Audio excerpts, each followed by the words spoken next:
Hello दोस्तों, आज है 4 जुलाई 2025 दिन शुक्रवार का। हिंदी तिथि आषाढ़ शुक्ल नवमी। और आइए बात करते हैं आज के मुख्य समाचार, बड़ी खबरें, देश और दुनिया का ताजा अपडेट लेकर हाजिर हो गए हैं। आज का ये वीडियो भी बहुत ही ज्यादा स्पेशल होने वाला है। किसान भाइयों के लिए, सरकारी कर्मचारियों के लिए, प्राइवेट कर्मचारियों के लिए, पढ़ने वाले बच्चों के लिए, माताओं और बहनों के लिए देश के अलग अलग राज्यों की ओर से, सरकारों की ओर से बड़ी महत्वपूर्ण घोषणाएं की गई है। पूरी जानकारियां और अपडेट देखने वाले हैं। वीडियो को आप पूरा ध्यान से आखिर तक जरूर देखते रहिएगा, है ना। तो बिना टाइम विलंब के शुरुआत करते हैं आज की पहली बड़ी खबर। सबसे पहले आप देखिए, प्रधानमंत्री नरेंद्र मोदी ने गुरुवार को गाना की संसद को संबोधित किया। पीएम मोदी ने कहा कि आज इस प्रतिष्ठित सदन को संबोधित करते हुए मुझे गर्व महसूस हो रहा है। गाना में होना सौभाग्य की बात है और ये लोकतंत्र की भावना से भरी हुई धरती है। गाना पूरे अफ्रीका के लिए प्रेरणा का केंद्र है। पीएम मोदी ने कहा कि भारत लोकतंत्र की जननी है। यह हमारे लिए एक सिस्टम नहीं बल्कि संस्कार है। दुनिया के सबसे बड़े लोकतंत्र के रूप में भारत दुनिया के लिए शक्ति का स्तंभ है। मजबूत भारत एक स्थिर और समृद्ध दुनिया में योगदान देगा। साथ ही आपको बताएं, प्रधानमंत्री मोदी ने यह भी कहा कि गाना के राष्ट्रपति जॉन महामा से नेशनल अवार्ड मिलना मेरे लिए सम्मान की बात है और भारत के 140 करोड़ लोगों की ओर से मैं इस सम्मान के लिए गाना के लोगों को धन्यवाद देता हूँ। हमारी दोस्ती आपके मशहूर अनानास से भी मीठी है। गाना के सांसद पीएम मोदी के सम्मान में भारतीय पोशाक पहनकर संसद में पहुंचे। गाना में प्रधानमंत्री मोदी को गाना के सर्वोच्च नागरिक सम्मान officer of the order of the star of गाना से नवाजा गया। आपको बताएं, पीएम मोदी को अब तक 24 देशों से सर्वोच्च सम्मान मिल चुका है, जो किसी भी भारतीय नेता के लिए एक रिकॉर्ड है। आपको बताएं, संयुक्त राष्ट्र ने भी पीएम मोदी को चैंपियन ऑफ द अर्थ पुरस्कार से सम्मानित किया हुआ है और ये सम्मान केवल व्यक्तिगत उपलब्धि नहीं बल्कि भारत की बढ़ती वैश्विक ताकत और प्रभाव का परिचायक है। पीएम मोदी की अगुवाई में भारत ने वसुधैव कुटुंबकम की भावनाओं को अपनाते हुए वैश्विक दक्षिण की आवाज को मजबूत किया है और पीएम मोदी की विदेश यात्राएं नए व्यापारिक अवसर, निवेश और सांस्कृतिक आदान प्रदान का माध्यम बनी है। और गाना का जो ये सम्मान मिला है वो भारत के वैश्विक नेतृत्व की भूमिका को रेखांकित करता है। पीएम मोदी ने न केवल भारत को एक शक्तिशाली राष्ट्र के रूप में स्थापित किया बल्कि वे विकासशील देशों के लिए प्रेरणा बन गए हैं। ये सम्मान विदेशी नेताओं को बहुत कम मिलता है और ये भारत और गाना के मजबूत रिश्तों का प्रतीक है। यानी 30 साल बाद किसी भारतीय प्रधानमंत्री की गाना यात्रा ने दोनों देशों के बीच ऐतिहासिक संबंधों को और गहरा किया। साथ ही आपको बताएं, पीएम मोदी ने गाना की यात्रा पूरी कर ली है। 5 देशों की यात्रा के दूसरे चरण के लिए त्रिनिदाद और टोबैगो पहुंच गए। पीएम मोदी 2 जुलाई से 10 जुलाई तक विदेश यात्रा पर हैं और इस दौरान पीएम मोदी 5 देशों में जाएंगे। गाना की यात्रा हो गई है। पीएम मोदी अब 2 दिवसीय यात्रा पर त्रिनिदाद और टोबैगो पहुंच गए और यहाँ पर भी पीएम मोदी को गार्ड ऑफ ऑनर दिया गया। प्रधानमंत्री मोदी को त्रिनिदाद और टोबैगो की प्रधानमंत्री कमला प्रसाद बिसेसर ने न्योता दिया था और इस ऐतिहासिक यात्रा का मकसद भी भारत और त्रिनिदाद एंड टोबैगो के बीच ऐतिहासिक, सांस्कृतिक और आर्थिक संबंधों को और मजबूत करना है। और प्रधानमंत्री मोदी की ये यात्रा भी एक और मायने में खास है। दरअसल इस साल त्रिनिदाद एंड टोबैगो में भारतीय मजदूरों के पहली बार पहुंचने की 180वीं वर्षगांठ भी मनाई जा रही है। इस देश की करीब 40% आबादी भारतीय मूल की है, जिनके पूर्वज 19वीं सदी में ही वहाँ काम की तलाश में गए थे। चलिए अब आगे बढ़ते हैं। बड़ी खबर, केंद्र सरकार ने 19 जुलाई को सर्वदलीय बैठक बुलाई है। 21 जुलाई से संसद का मानसून सत्र शुरू होगा। 21 अगस्त 2025 तक चलेगा। स्वतंत्रता दिवस समारोह के कारण 13 और 14 अगस्त को संसद की बैठकें नहीं होगी। केंद्र सरकार संसद के मानसून सत्र से पहले 19 जुलाई को सर्वदलीय बैठक बुलाएगी, है ना। और शहरी निकायों को अधिक उत्तरदायी और पारदर्शी बनाया जाना चाहिए। लोकसभा अध्यक्ष ओम बिरला ने गुरुवार को कहा कि शहरी निकाय लोकतंत्र की बुनियाद हैं और जनता से सीधे जुड़े होते हैं। उन्हें संवाद और आदर्श प्रथाओं के जरिए अधिक उत्तरदायी और पारदर्शी बनाया जाना चाहिए। सदन नियमित चले, मुद्दों पर चर्चा हो, जवाबदेही सुनिश्चित हो, यही लोकतंत्र की सच्ची परंपरा है। जिसे हमें विकसित करना होगा। दरअसल गुरुग्राम के मानेसर में शहरी निकायों के राष्ट्रीय सम्मेलन के उद्घाटन सत्र को लोकसभा अध्यक्ष ओम बिरला ने संबोधित किया। निकायों में भी समितियां बने और संसद की तरह कार्य करें। शहरी निकायों की जड़ें जितनी मजबूत होगी, राष्ट्र उतना ही मजबूत बनेगा। बड़ी खबर, पहले जत्थे ने किए बाबा बर्फानी के दर्शन, घाटी में महादेव के जयकारे गूंज रहे हैं। देश के कोने कोने से पहले जत्थे में बाबा बर्फानी के दर्शन के लिए आए श्रद्धालुओं का इंतजार गुरुवार को पूरा हुआ। पहलगाम के नुनवान और सोनमर्ग के बालटाल से भगवा झंडा दिखाकर अमरनाथ यात्रा का शुभारंभ किया गया। सूर्य की पहली किरण से पहले ही भगवा झंडे लहराते, हाथों में छड़ी और त्रिशूल लिए भक्त जयकारे लगाते हुए बाबा बर्फानी के दर्शन के लिए निकल पड़े। बालटाल से गया जत्था दर्शन कर लौट भी आया। अमरनाथ यात्रा के लिए दूसरा जत्था रवाना हो गया। तीर्थ यात्रियों ने सुरक्षा व्यवस्था के लिए सरकार की तारीफ भी की है। साथ ही अपडेट आ रहा है, चार धाम यात्रा को अस्थायी रूप से रोका गया। खराब मौसम के कारण सरकार ने ये फैसला लिया।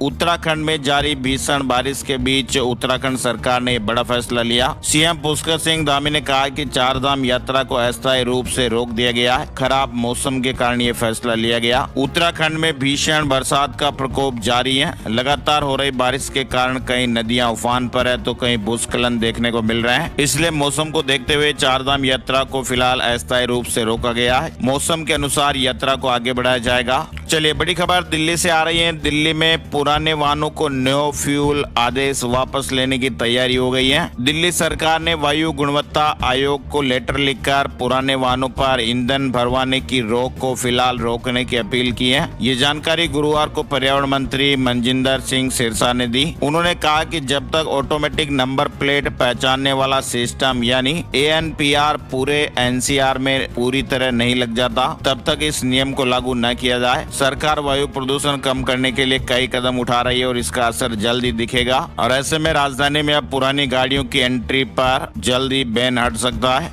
राहत मिलने के आसार हैं। दिल्ली में सिर्फ 10 लाख रुपए में घर खरीदने का मौका। DDA की हाउसिंग स्कीम में EWS यानी आर्थिक रूप से कमजोर कैटेगरी के तहत सिर्फ 10 लाख रुपए में फ्लैट बेचे जा रहे हैं। अपना घर आवास योजना 2025 के तहत गरीब वर्ग से लेकर उच्च वर्ग के लिए फ्लैट्स उपलब्ध हैं और इस स्कीम में LIG, MIG और HIG कैटेगरी के साथ ही EWS कैटेगरी में भी सैकड़ों फ्लैट्स बिक्री के लिए उपलब्ध हैं। DDA ने 20 मई 2025 से ये स्कीम शुरू की थी जो 26 अगस्त को बंद हो जाएगी और इस स्कीम के तहत देश की राजधानी दिल्ली में सिर्फ 10 लाख रुपए में फ्लैट खरीदा जा सकता है। चलिए आगे बढ़ते हैं। बड़ी खबर देखिए आप, फर्जी डॉक्यूमेंट करोड़ों रुपयों की ठगी। कोलकाता में असली ED ने नकली ED को गिरफ्तार किया है। कोलकाता में प्रवर्तन निदेशालय यानी ED की जोनल टीम ने एक बड़े फर्जीवाड़े का पर्दाफाश किया। ED की टीम ने एक नकली ED अधिकारी को गिरफ्तार किया है और उस पर करोड़ों रुपए की ठगी के आरोप हैं और उसके पास से फर्जी दस्तावेज भी बरामद किए गए हैं। फिलहाल 16 जुलाई तक उसे ED की रिमांड पर भेज दिया गया है। कारोबारियों से करोड़ों रुपए की वसूली करने वाले गिरोह का पर्दाफाश हुआ। बड़ी खबर देखिए, केजरीवाल ने बड़ा ऐलान किया है। बिहार में आम आदमी पार्टी चुनाव अकेले ही लड़ेगी, अब कांग्रेस से गठबंधन नहीं। आम आदमी पार्टी बिहार में अकेले ही चुनाव लड़ेगी। पार्टी संयोजक अरविंद केजरीवाल ने गुरुवार को अहमदाबाद में कहा, इंडिया गठबंधन सिर्फ लोकसभा चुनाव के लिए था, अब हमारा किसी से कोई गठबंधन नहीं है। केजरीवाल गुजरात के 2 दिन के दौरे पर अहमदाबाद पहुंचे थे। चलिए बड़ी खबर, दिल्ली हाई कोर्ट ने वर्क प्लेस पर यौन उत्पीड़न की शिकायतों के लिए एक नया ऑनलाइन पोर्टल लॉन्च किया है। इस पोर्टल से पीड़ितों को गोपनीयता और आत्मविश्वास के साथ अपनी शिकायत दर्ज कराने में मदद मिलेगी। इस पोर्टल से यौन उत्पीड़न के मामलों में निवारण की प्रक्रिया भी आसान होगी और पीड़ितों को न्याय दिलाने में मदद मिलेगी। वर्क प्लेस पर यौन उत्पीड़न की शिकायतों के लिए गुरुवार को दिल्ली हाई कोर्ट का पोर्टल लॉन्च किया गया। सुप्रीम कोर्ट के न्यायाधीश जस्टिस N कोटेश्वर सिंह ने इसको लॉन्च किया। साथ ही खबर आ रही है, जस्टिस वर्मा को हटाने की कवायद आम राय बनाने की कोशिश हो रही है। केंद्र ने सभी दलों से बातचीत की है, इस तरह की मीडिया रिपोर्ट्स और खबरें हैं। वही खबर है कि रूस एक बार फिर से यूक्रेन पर बातचीत के लिए तैयार है। अमेरिका के राष्ट्रपति डोनाल्ड ट्रंप और रूस के राष्ट्रपति व्लादिमीर पुतिन के बीच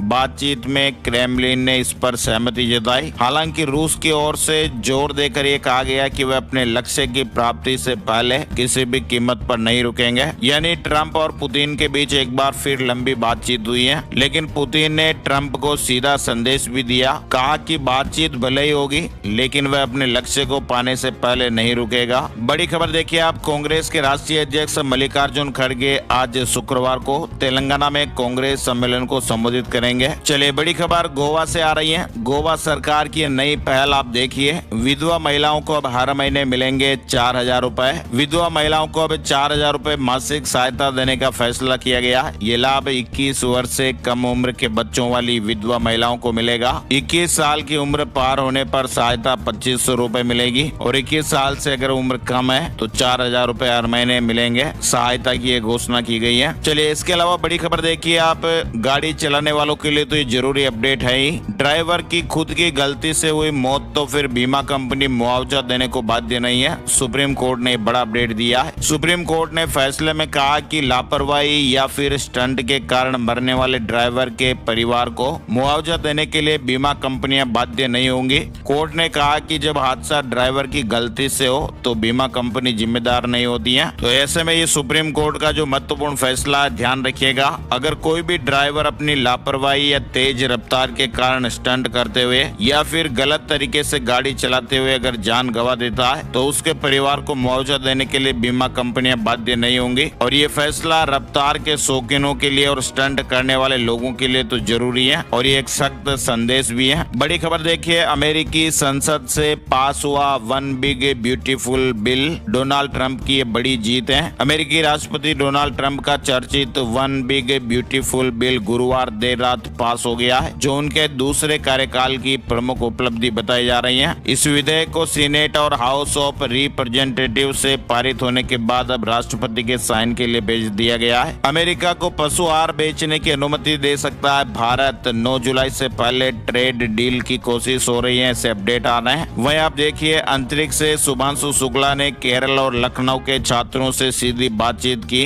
और इस दौरान छात्रों ने शुभांशु शुक्ला से तरह तरह के सवाल भी किए। और तो और आप देखिए, ग्रुप कैप्टन शुभांशु शुक्ला ने अंतरिक्ष में जाने के बाद पहली बार अपने परिजनों से भी बात की और ये एक खास भावुक क्षण भी था जब सभी की आंखों में खुशी का ऐसा समंदर उमड़ा कि तमाम बार शब्द हलक में ही अटक कर रह गए। ग्रुप कैप्टन शुभांशु शुक्ला ने अंतरिक्ष में जाने के बाद पहली बार अपने परिजनों से बातचीत की है। करीब 15 मिनट तक बातचीत हुई। चलिए बड़ी खबर देखिए, बांग्लादेश से जुड़ी हुई शेख हसीना के प्रत्यर्पण का प्रयास कर रहा बांग्लादेश भारत को पत्र लिखा गया है। वहीं देखिए आप, फ्रांस में एयर ट्रैफिक कंट्रोलर्स ने 2 दिन की हड़ताल का ऐलान कर दिया और ऐसे में यूरोप में हजारों यात्रियों की यात्रा प्रभावित हुई है। गर्मियों में व्यस्त हवाई यातायात के बीच सैकड़ों उड़ानों को रद्द करना पड़ा। थाईलैंड को 2 दिन में दूसरा प्रधानमंत्री मिला। गृह मंत्री ने गुरुवार को कार्यवाहक प्रधानमंत्री की जिम्मेदारी संभाली। चलिए अगली बड़ी खबर आप देखिए, हमारे देश में बदल जाएंगे टीआरपी के नियम। केंद्र सरकार ये काम करने जा रही है। 1 अगस्त तक लोगों की राय मांगी गई है। सरकार टेलीविजन व्यूअरशिप मेजरमेंट इकोसिस्टम में प्रतिस्पर्धा को बढ़ावा देने के लिए प्रवेश बाधाओं को हटाने का प्रस्ताव कर रही है। सरकार का उद्देश्य टीआरपी सिस्टम में दर्शकों की विविध आदतों को दर्शाना है और इसके लिए ministry of information and broadcasting ने टेलीविजन रेटिंग एजेंसियों के पॉलिसी गाइडलाइन में संशोधन का एक प्लान तैयार किया है। फिलहाल इस प्लान पर लोगों से सुझाव मांगे गए हैं। दिल्ली हाई कोर्ट की पतंजलि च्यवनप्राश के विज्ञापन पर रोक। डाबर ने कहा, हमारा च्यवनप्राश आयुर्वेदिक औषधि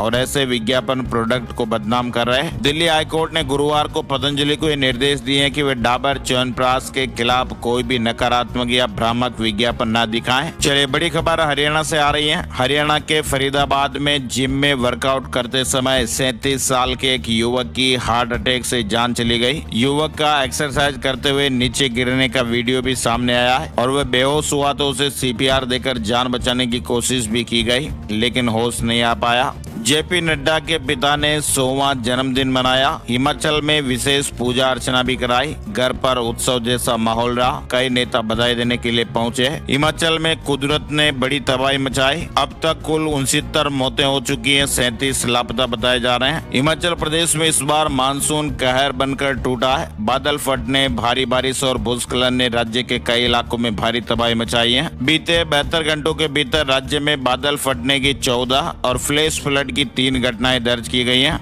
राज्य आपातकालीन परिचालन केंद्र के मुताबिक 20 जून से अब तक पूरे राज्य में मानसून जनित घटनाओं में 69 लोगों ने जानें गंवाई हैं। 37 लोग अभी भी लापता बताए जा रहे हैं। चलिए अगली बड़ी खबर आप देखिए। देश के करोड़ों बैंक ग्राहकों के लिए राहत भरी खबर आई है। अब सेविंग अकाउंट में मिनिमम बैलेंस रखने पर भी कोई जुर्माना नहीं लगेगा, क्योंकि 4 बड़े सरकारी बैंकों जिसमें Indian bank, SBI bank, Canara bank और पंजाब नेशनल बैंक ने minimum average monthly balance charge पूरी तरह से हटा दिए हैं और इस फैसले का सीधा सीधा फायदा उन बैंक ग्राहकों को मिलेगा जो अपने बैंक खातों में न्यूनतम राशि बनाए रखने में असमर्थ रहते थे। चलिए अगली बड़ी खबर आप देखिए। आसाराम की जमानत 1 महीने और बढ़ाई गई है। गुजरात हाई कोर्ट ने कहा कि आखिरी एक्सटेंशन है। सुप्रीम कोर्ट ने मेडिकल ग्राउंड पर बेल दी थी। वहीं महाराष्ट्र में बाइक और टैक्सी पर एक्शन आप देख सकते हैं। ट्रांसपोर्ट मंत्री ने गैर कानूनी बताया। महाराष्ट्र सरकार ने राज्य में रैपिडो ऐप के अवैध संचालन पर कड़ा रुख अपनाया है। राज्य के परिवहन मंत्री प्रताप सरनाइक ने गुरुवार को मीडिया से बातचीत के दौरान स्पष्ट किया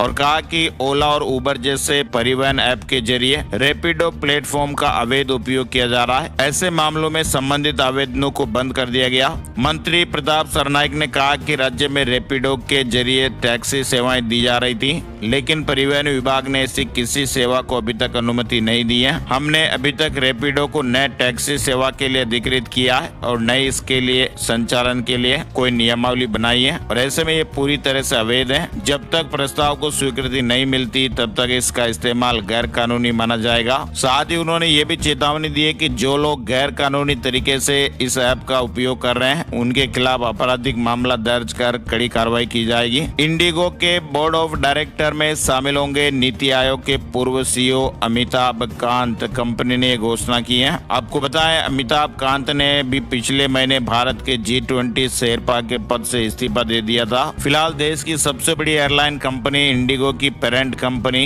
इंटर ग्लोब एविएशन ने गुरुवार को एक बड़ा ऐलान किया। इंटर ग्लोब एविएशन ने नीति आयोग के पूर्व CEO अमिताभ कांत को अपने बोर्ड ऑफ डायरेक्टर्स में नॉन एग्जीक्यूटिव डायरेक्टर के रूप में अपॉइंट करने का ऐलान किया है। वहीं आप देखिए गुजरात सरकार ने महत्वपूर्ण फैसला लिया। अब शनिवार को स्कूल में नहीं ले जाना होगा बैग। जी हां, गुजरात सरकार ने प्राइमरी स्कूलों को लेकर ये महत्वपूर्ण फैसला किया है। नए नियमों के अनुसार अब हर शनिवार को प्राइमरी स्कूलों में बैगलेस डे मनाया जाएगा।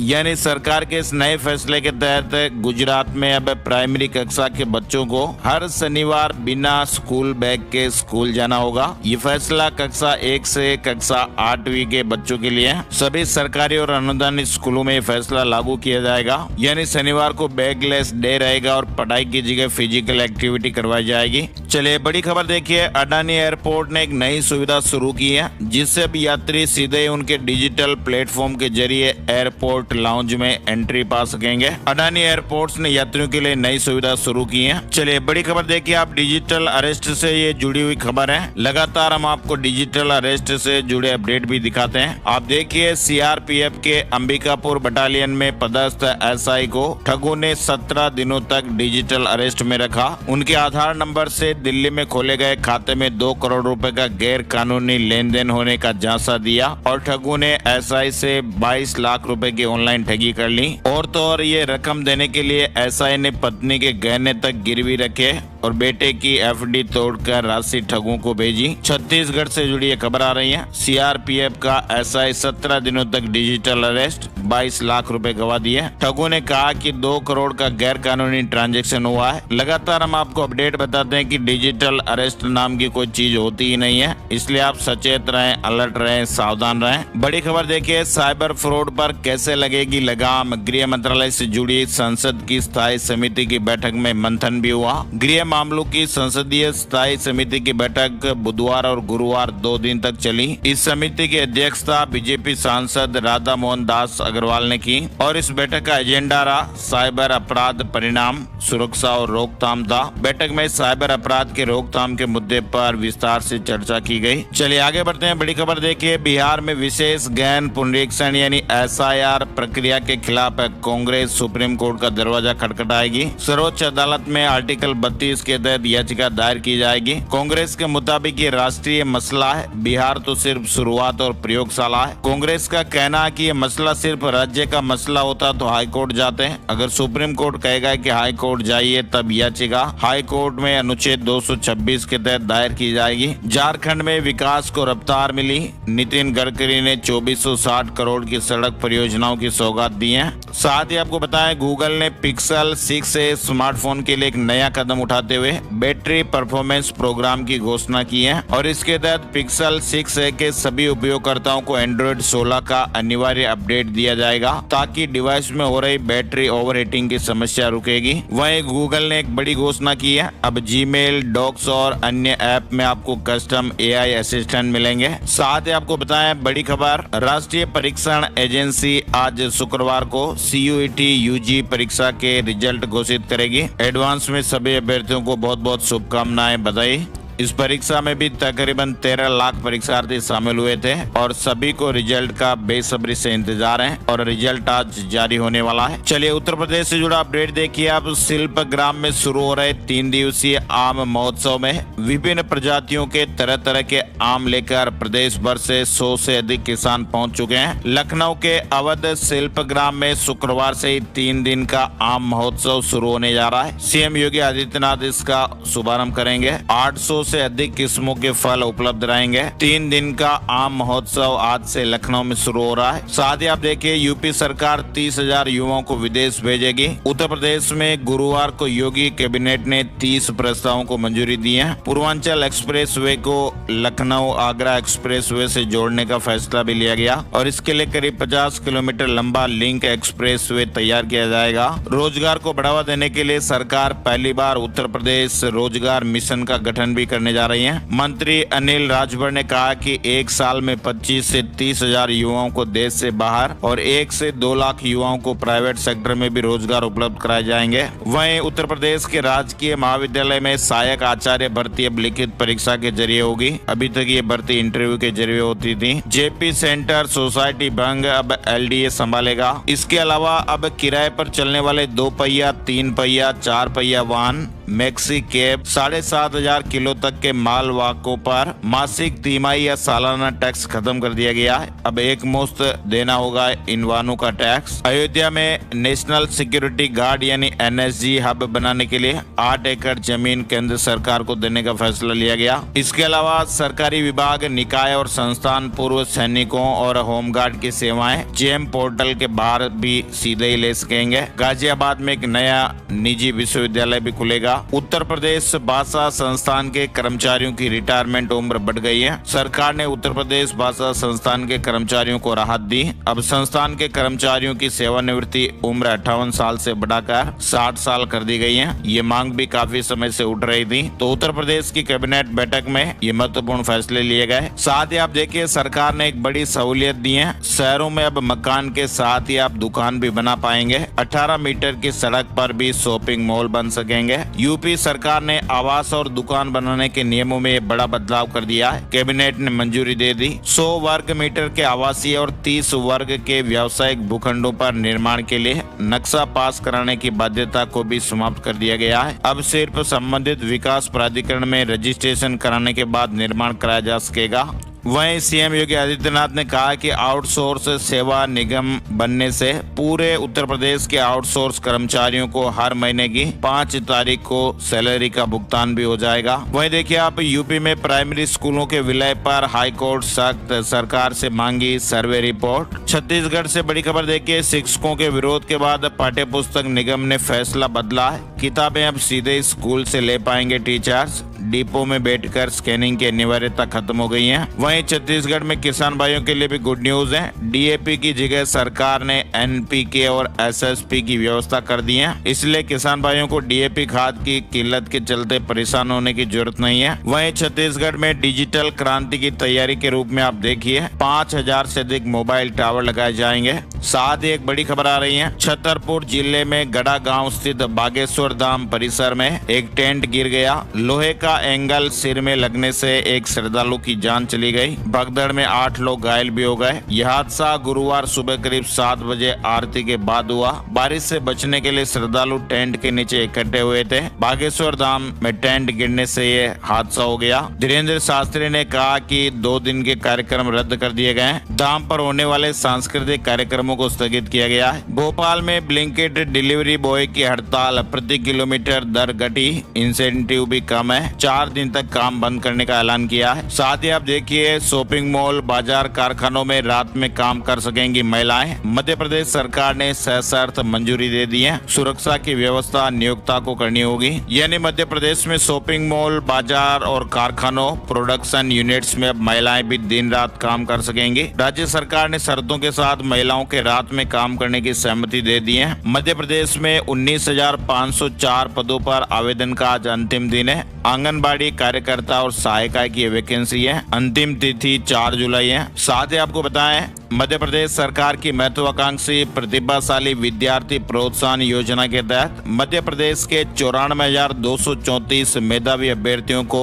आज शुक्रवार 4 जुलाई को लैपटॉप वितरित किए जाएंगे। 75% या उससे अधिक अंक वालों को लैपटॉप मिलेंगे। मुख्यमंत्री डॉक्टर मोहन यादव ने कहा कि जिन छात्रों को अपनी पसंद का लैपटॉप खरीदना है, उनके बैंक खातों में 25,000 रुपए की राशि सीधे ही जमा की जाएगी और ये योजना माध्यमिक शिक्षा मंडल मध्य प्रदेश की 12वीं बोर्ड परीक्षा में 75% या उससे अधिक अंक प्राप्त करने वाले प्रत्येक विद्यार्थी को लैपटॉप प्रदान करने के लिए है। 2024-25 के 94,234 विद्यार्थियों को लैपटॉप मिलेगा। चलिए हरियाणा से बड़े अपडेट देखिए आप। हरियाणा में ग्रुप सी के 8,653 पदों पर भर्ती रद्द हो गई है। HSSC ने नोटिफिकेशन जारी कर दिया। नए CET एग्जाम, पुराने आवेदकों पर शर्त लगाई गई है। हरियाणा स्टाफ सिलेक्शन कमीशन ने 8,653 पदों पर सरकारी भर्ती रद्द कर दी है। कमीशन ने इनके भर्ती विज्ञापन वापस लेने का नोटिफिकेशन भी जारी कर दिया है। साथ ही कावड़ यात्रा 11 तारीख से। हरियाणा में पुलिस कर्मियों की छुट्टियां रद्द। कावड़ियों को 6 नियमों का पालन करना होगा। सरकार की तरफ से जरूरी दिशा निर्देश जारी किए गए हैं। गुरुग्राम के अरावली में 100 से अधिक अवैध फार्म हाउस ध्वस्त किए जाएंगे। मालिकों को नोटिस भेज दिए गए हैं। चंडीगढ़ में संपत्ति ट्रांसफर के लिए ऑटो म्यूटेशन सिस्टम, रजिस्ट्री होते ही नाम ट्रांसफर होगा। अलग से आवेदन करने की जरूरत भी नहीं पड़ेगी। चंडीगढ़ प्रशासन ने आम लोगों को ये बड़ी राहत देते हुए ऑटो म्यूटेशन सिस्टम शुरू कर दिया है। जैसे ही प्रॉपर्टी की रजिस्ट्री होगी, म्यूटेशन की प्रक्रिया अपने आप ही शुरू हो जाएगी। गुरुग्राम में चैटबॉट से मिलेगी प्रॉपर्टी टैक्स की जानकारी। मोबाइल पर कॉल और मैसेज भी आएगा। निगम ने नया हेल्पलाइन नंबर जारी कर दिया है। 10वीं की पंजाबी परीक्षा की डेट शीट घोषित हो गई है। 29 और 30 को पेपर होंगे। 18 जुलाई तक फॉर्म भरे जाएंगे। चंडीगढ़ निगम में अब बायोमेट्रिक हाजिरी अनिवार्य है। फर्जी अटेंडेंस पर ब्रेक लगेगा। लापरवाह स्टाफ की सैलरी रुकेगी। चलिए दिल्ली में मानसून की बेरुखी आप देखिए। गुरुवार की शाम 5:30 बजे तक लोधी रोड और पालम में बूंदाबूंदी दर्ज की गई। इसके अलावा मौसम विभाग का पूर्वानुमान ये है कि आज शुक्रवार को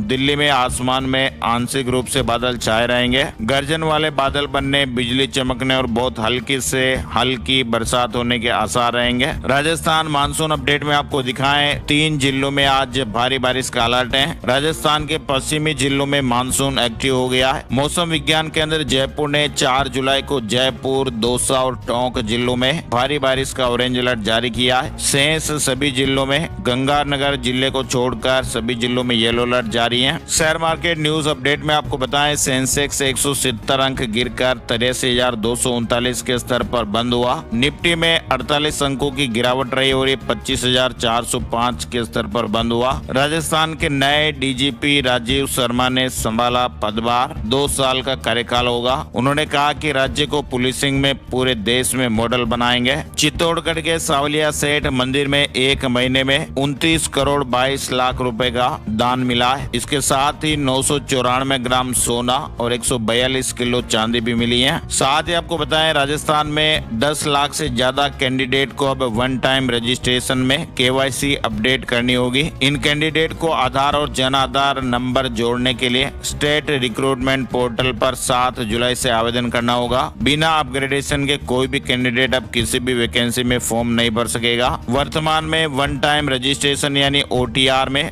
69,58,433 अभ्यर्थी रजिस्टर्ड हैं। इनमें से जिनके आधार नंबर सत्यापित हैं उनको तो कोई दिक्कत नहीं है, लेकिन 10,34,301 अभ्यर्थी ऐसे हैं जिन्होंने SSO ID के माध्यम से वन टाइम रजिस्ट्रेशन करवाया है, तो उनको अपना KYC अपडेट करना है। साथ ही आप देखिए, राजस्थान में असिस्टेंट प्रोफेसर भर्ती से हाईकोर्ट ने रोक हटाई। RPSC को पुराने नियमों से भर्ती प्रक्रिया जारी रखने की छूट दी है। वहीं आप देखिए, राजस्थान में अरबी फारसी शोध संस्थान के ग्रंथ ऑनलाइन होंगे। डिजिटाइजेशन का काम पूरा हो गया है। संस्थान में 8,000 से ज्यादा ग्रंथ हैं। मौलाना अबुल कलाम आजाद अरबी फारसी शोध संस्थान टोंक के 8,000 से ज्यादा ग्रंथों को लोग अब ऑनलाइन देख और पढ़ सकेंगे। संस्थान के रिकॉर्ड और ग्रंथ